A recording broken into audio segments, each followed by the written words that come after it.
right, let's chat about who we are and what we do and so on. You can read much faster than I can talk, so I'm definitely not going to read everything that's on the slides. I'm going to pick out one or two little aspects. I think it's important that you understand that we're a registered higher education institution. We're not just a fly-by-night, on the side of the road or out of the boot of somebody's car. And then we run various programs. We're fully online, so you have to have internet access and computer literacy in order to do a program with us, but it's geared for, in other words, people who are already employed and want to do part-time study. We've got a high throughput rate, and you might say 57 is not a high throughput rate, but that is higher than any university in the country. Throughput is the rate at which students pass on a year-by-year basis, and is something that institutions measure, and some institutions measure it, but they don't declare it because the stats don't look good, especially for online institutions.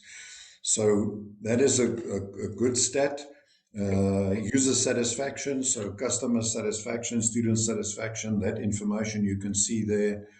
I think the important thing here is that you can go and check us out on the regulator websites, and there are 3 regulators, the Council for Higher Education, SACWA, and the Department of Education. So you have any doubts about what you think the institution is that you're dealing with, please go and look at all of this kind of official information on their particular websites. All right.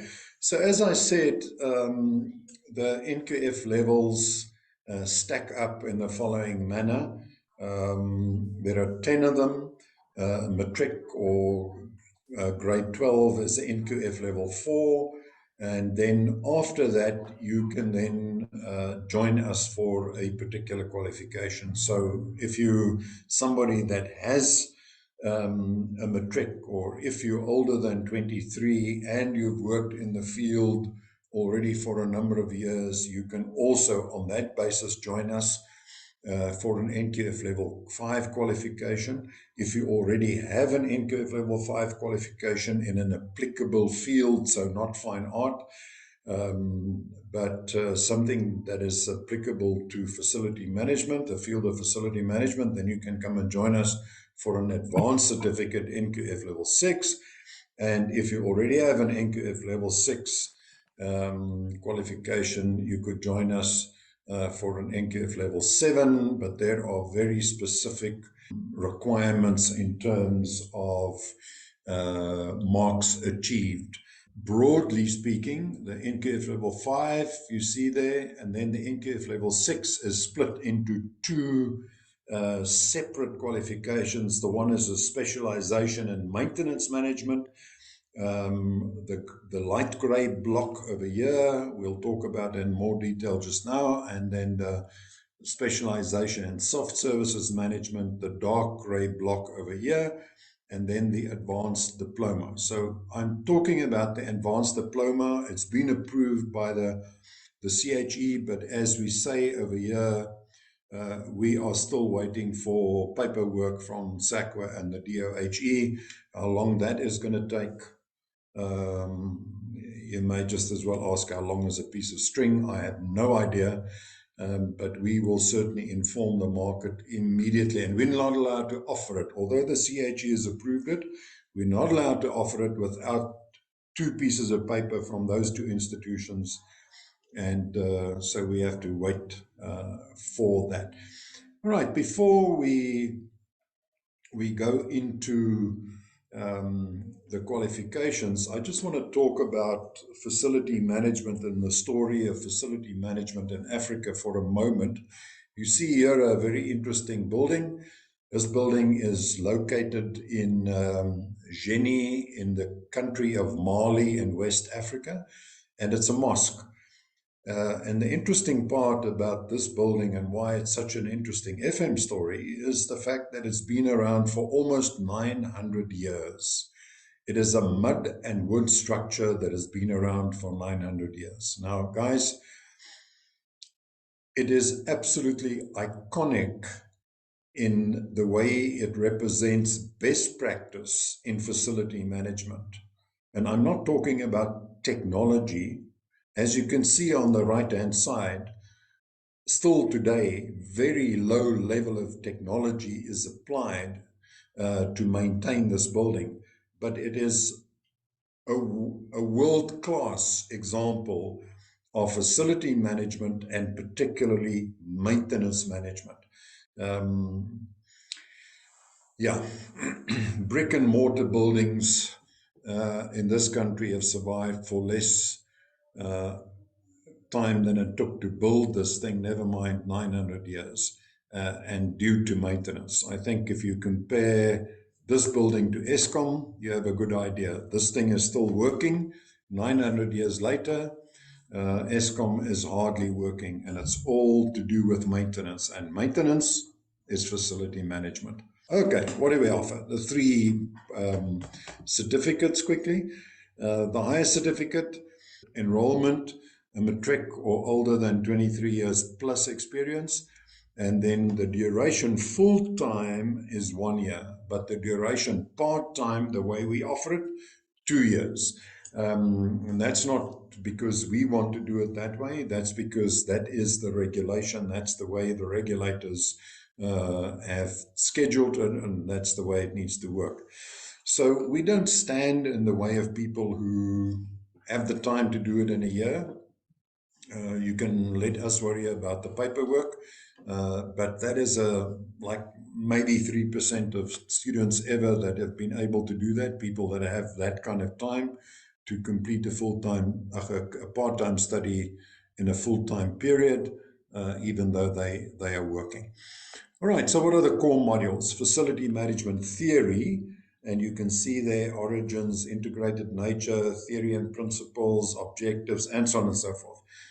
So just where does facility management come from? What does it consist of? And so on. So just laying the foundation.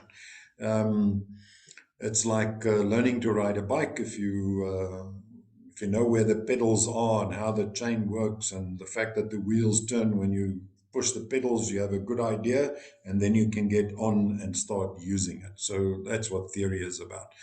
Consumer and communication, I don't have to talk about. There you can see it's about customers and their behavior and the FM environment and so on. But so communication is important in every field and very definitely so in FM, so that's something that is covered. Building maintenance management. I think the Jenny Mosque explains why, and Eskom explains why maintenance is so important, and the management of maintenance.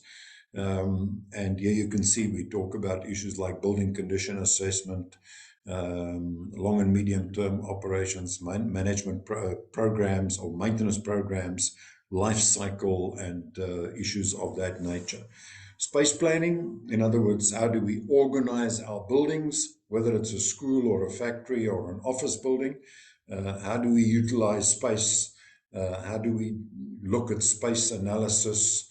How do we do workstation layouts, and so on and so forth? Health and safety, I think all of you guys will agree that health and safety is rather crucial in the built environment, so it definitely is a subject that we focus on. Two very specific sections. The one deals with the Act, and the other deals with risk management and sick building syndrome and so on and so forth.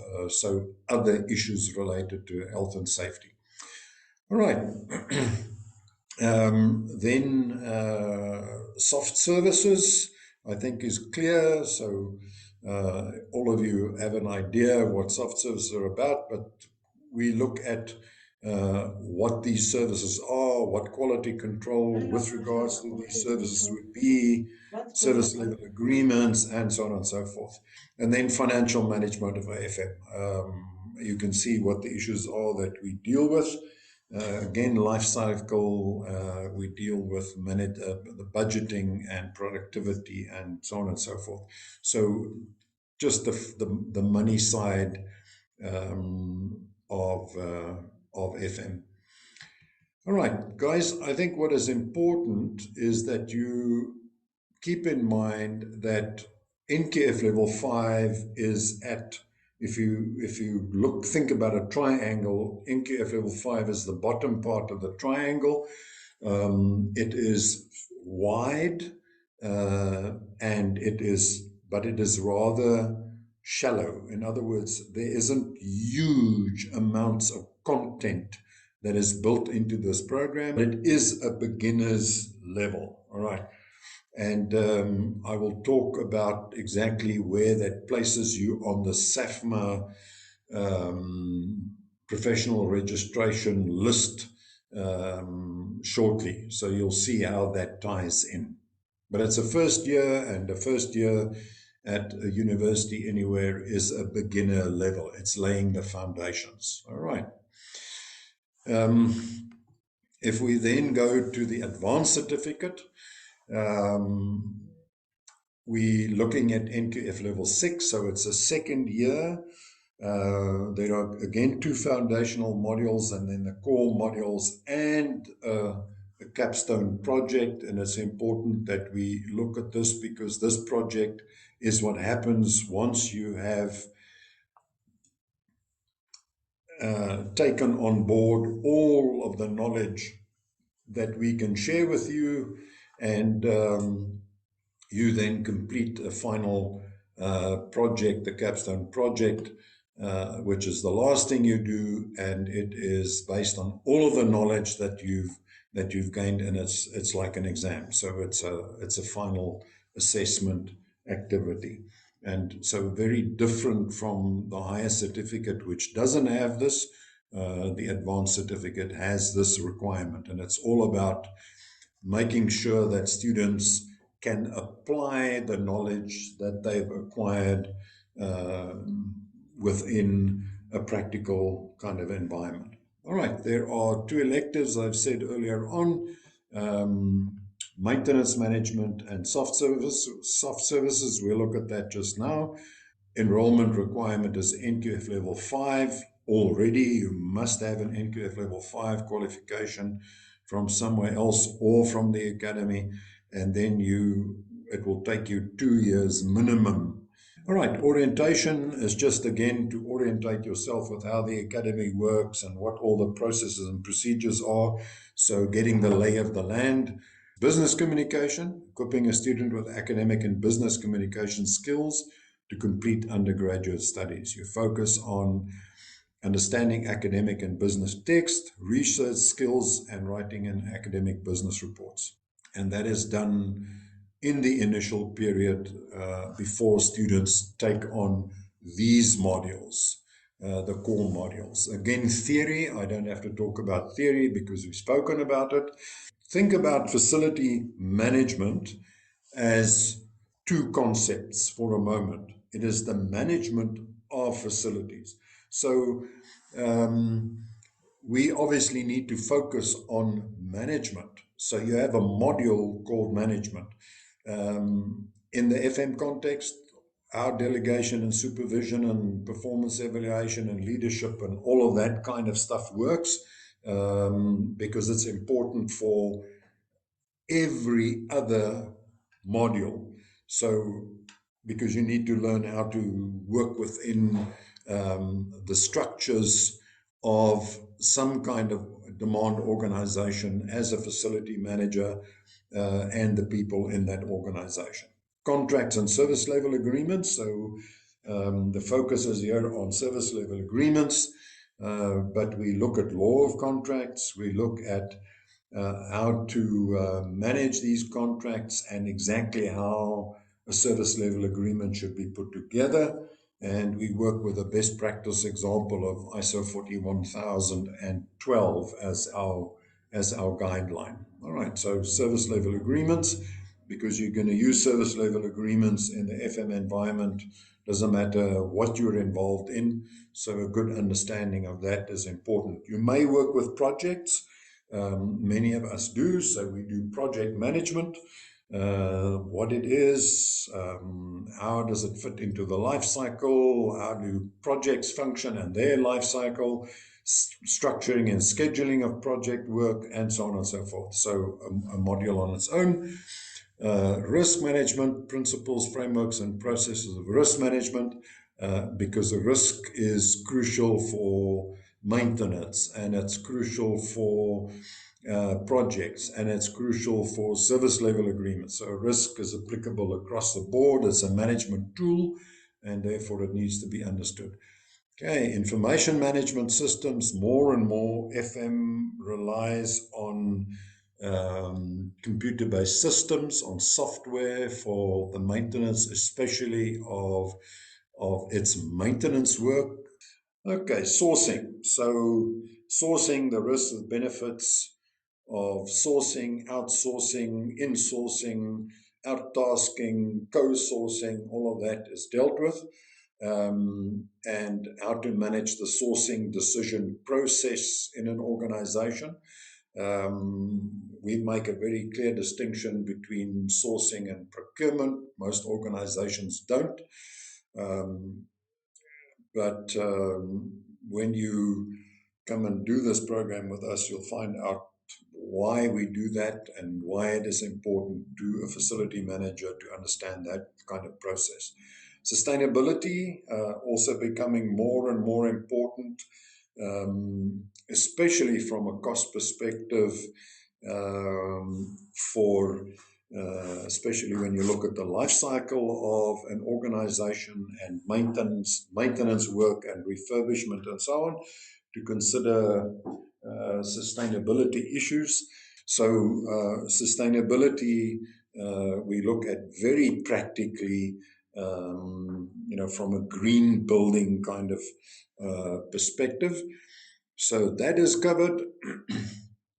And then we get to the elective. So maintenance management, and there you can see we've got civil, electrical, and mechanical. So although maintenance is done from the perspective of the entire building or the entire facility or portfolio, we divide it this way because otherwise we will have one module with 60 credits, which is not the way we're allowed to structure it. So we structure it as 20 credits per module. So there is a bit of overlap between the different modules, but the focus really is on making sure that we have enough time to focus on electromechanical components, on mechanical components, and on civil components of the building. And then the managerial aspect of it obviously is intertwined.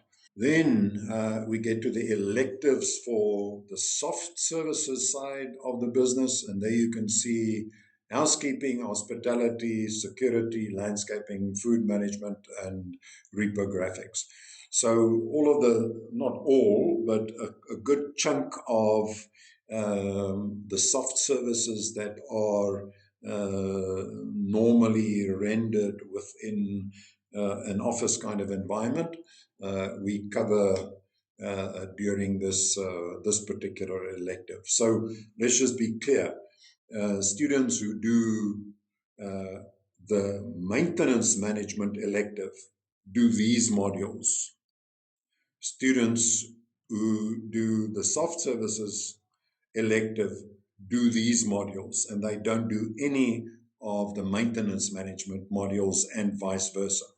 So once you've done all of these modules, you will use all of your knowledge to then do a final project, which is called, as I mentioned earlier, the capstone project, and which is treated like an exam, to make sure that students have the ability to apply all of their knowledge to a practical work-based environment. Then we move on to the advanced. This is now NQF level 7. So this is the third year university level. Again, 2 foundational and 5 core modules. Again, a project, a capstone project.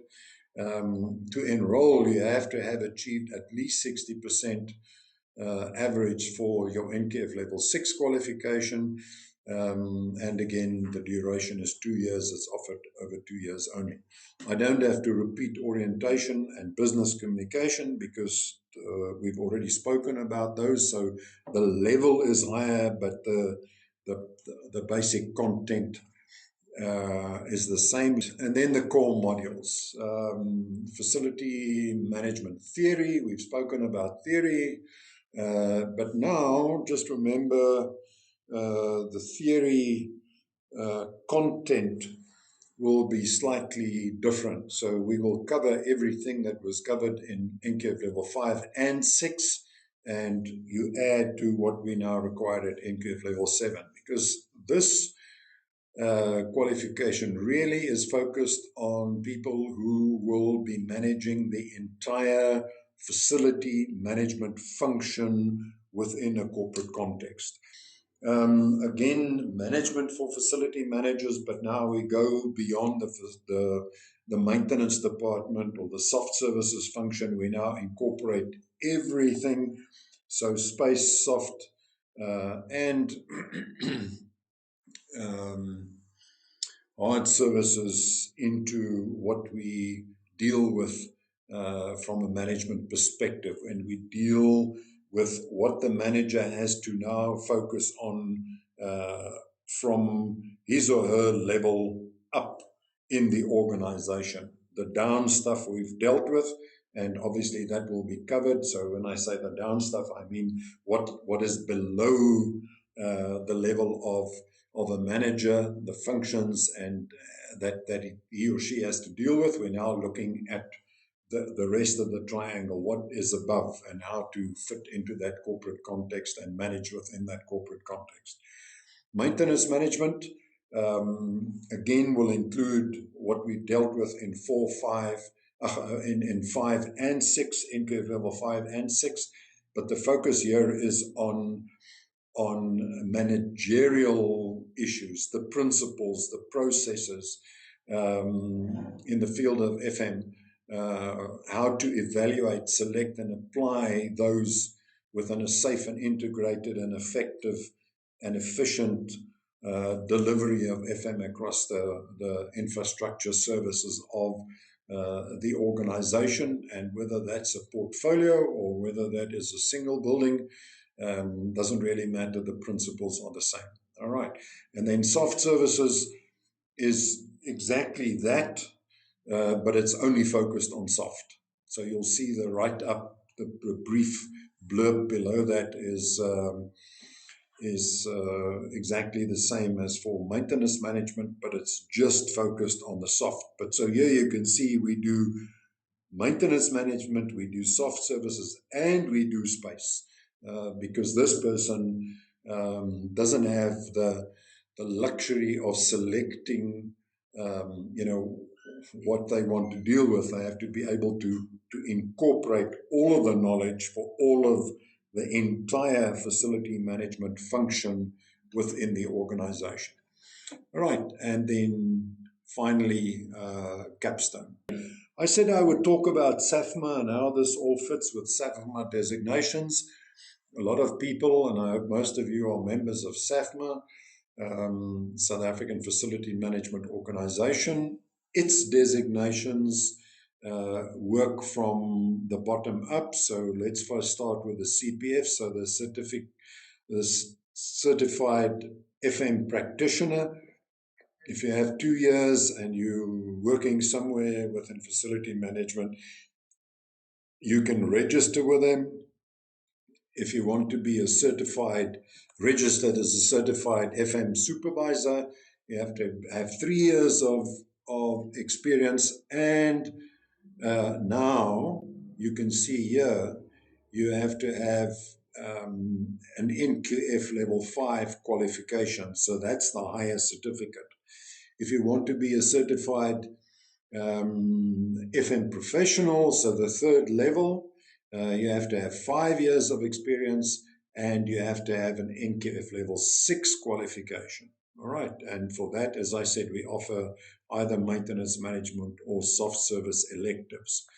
Now, the up until fairly recently, until we got the NKF level 7 advanced diploma approved, facility managers were always really cut off from this level. It meant that you had to go and study something else in order to get an NQF level 7 qualification, um, to to be able to register at an AFP level with SAFMA. But now you can, through the academy, do your NQF level 7 as well and register at the highest professional designated level for facilities managers. You still have to have 10 years of experience, and you're certainly working at the strategic level, which is exactly what the advanced diploma is focused on. But you have to have an NQF level 7 qualification. So you see the absolute fit between what it is that we offer and what it is that SAFMA requires of you as a professionally registered facility manager.